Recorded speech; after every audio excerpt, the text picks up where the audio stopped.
All right, hello and welcome Narcovery family. And welcome back to another Narcovery video. Today we're going to dive deep into a topic that I think we can all relate to. We're talking about responding versus reacting. And it's going to be like learning a dance, but where you're dancing with a crazy person and you're learning how not to step on your own toes. Now picture this. You're going through your day, doing your thing, and then all of a sudden like boom, and you encounter someone who's like a walking storm cloud of negativity. It's like their entire life purpose is all about pushing your buttons and trying to bring you down. We're talking about those people who have always managed to find drama in just about everything, and they could be in a quiet library and somehow they manage to find drama there. Those kind of people, we've all met them, whether it's a friend or a family member or a coworker or even your partner. It could be a partner who's just mastered the art of emotional acrobatics.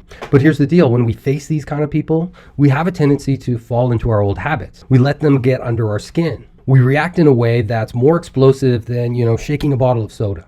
We're like, wait, what? Did you just say that to me? And then we unleash this verbal tirade that could just rival any comedian's roast. And then we let them know, and we tell them exactly how wrong they are. And we may even throw a few, creative insults to really dive that point home. But here's the twist. Reacting like that is not the way to go. It's like trying to fight fire with fire. Yeah, but the problem with that is that we end up burning the entire room down, and all that we're left with are just like cinders. What we actually need is a smoother approach. We need to learn the art of responding. And trust me, when you learn it, it's going to be a game changer. So what's the difference between reacting and responding? Well, reacting is like being a puppet on someone else's string. They pull and you dance to their tune. But responding versus reacting is how we can take our control back. When we can learn to do that, it's going to be like, we're the DJ of our own emotions. And we only spin tracks that make us feel strong, confident, and powerful. When we react to their toxicity, we let their negativity seep into our own energy. And we don't want that because it's messy, it's chaotic, and it leaves us feeling drained and exhausted. But when we respond, we're putting up some serious boundaries. What we're saying is like, hey, I'm in charge here and I choose to play the game the way I want to play it. And that could actually mean not playing the game at all. So how do we respond instead of react? Well, it's about knowing ourselves inside and out. It's about understanding our trigger and being masters of our own emotion. It's like being able to decipher our own emotional landscape to separate, what's absolute nonsense and what's the truth. And to do that, what we have to do is armor ourselves against the drama tornadoes that are out there. It's like, wearing a raincoat on a stormy day, except instead of rain, it's all the negativity that's thrown our way. We have to learn to love ourselves enough to see through all the smoke and mirrors, to see a reflection in the mirror and say, no, what you're saying about me doesn't stick. That's not what that person on the other side of that mirror looks like. I think that negativity actually belongs to you, doesn't it? Because it does. It doesn't actually belong to us. It belongs to somebody else. Okay, so we're just getting started. In this video, we're going to dive deeper into understanding our own wounds and how to love ourselves through the storm. So stay tuned. Hit the subscribe button below. Hit the follow button. Like, share, comment, because this is going to be an interesting post. All right, so we're going to get real here for a minute, and we're going to dive deep into the nitty-gritty of handling tough situations with toxic people. Now, some folks are out there saying, Miles, and I'm going to say yes because, I'm Miles. So they're going to say, Miles, you have to put haters in their place. You got to give them a piece of your mind. And I hear you. And I feel you. I really, really do. But here's the thing. Sinking down to their level doesn't do us any favors. It's like trying to negotiate with like a brick wall. They don't negotiate back. And they're dead set on their pathology and their approach to the world and approach to living. So, imagine you're just kind of going about your day-to-day life and then boom, in comes this emotional tornado.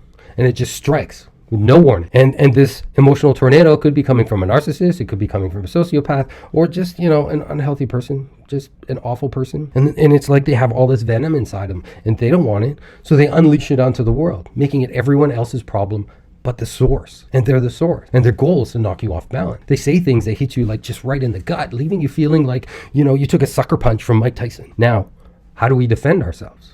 Good question. Well, one is we change the perspective. We decide internally that we can't let their negativity define who we are. We can't let their words seep into our souls. Instead, what we're going to do is rise up above it all and handle ourselves like healthy adults. Because, we are healthy adults. So how do you navigate through narcissistic waters? First off, it's all about setting healthy boundaries. It's like, you're building this fortress around your heart that protects you against all the arrows of negativity that are just being slinged at you left, right, and center. And it's not like we're denying that the words are hurtful, because they are. We can acknowledge that the words that are coming out of those tornadoes is hurtful, because at our core, we're still compassionate human beings. And yeah, it may sting a little bit. Their words sting. They know exactly where our weaknesses are, but we have a guard. We have a sting guard. We don't have to let their words consume us. We don't let it drag us into someone else's dark, murky swamp of negativity. No, that's what a boundary is. It's no. Instead, we respond in a way that's like, hey, what you said right there, yeah, it's not cool with me, and just leave it at that. We can just stand up for ourselves. And we can do it in a way that's firm and confident and just free of toxicity and anger. There was a post I put up a little while ago that still resonates with me, and I still think about it. But it's like, if we become like a kindergarten teacher, if we actually look at the way kindergarten teachers treat toddlers and the way they interact with them, notice that. And use the skills that are in that lesson. When a kindergarten teacher encounters a toddler that's throwing a temper tantrum, we do what a kindergarten teacher would do. We stay calm, we stay cool, we stay collected. And all while saying to ourselves, oh, look, little one, I see that you're really upset, but that behavior you're doing right now, yeah, that doesn't work for me. So I think you need to have a little bit of a timeout. So what we need to do is just find that little delicate balance. We're just looking for a healthy way to acknowledge that we are experiencing pain, but it doesn't define us. And if we're looking for someone to emulate, well, remember James Bond from like the original James Bond from the early years, how just he always stayed calm and cool and collected. He always had his emotions in check, and it didn't matter what catastrophe that he was facing. Because at the end of the day, what we are trying to do is tame like a raging bull of anger and emotion and chaos with charm and wit. And in order to do that, we're going to have to dig a little deeper now, because what we're going to dig into is mastering our emotions and disengaging like a boss. All right, so stay tuned. There's going to be some really good life lessons coming up, because we're going to dive right into this mind-boggling world of emotional abuse and those button pushers who just can't seem to resist but try to get under our skin in any way that they can. So here's the deal. When someone throws like hurtful words at you, and it's going to feel like, ninjas that are just throwing stars at first, but this is also a chance for us to stay curious, to look at what's actually really happening, to go behind the surface and see what's the lesson here. If I just pick up these stars and throw them back, am I actually disabling this toxicity? Am I making my life better and the world better? Now, narcissists, internally, they have no choice. They have to spew their venom all over the place. And they don't just do it for fun. We'll just do it for fun.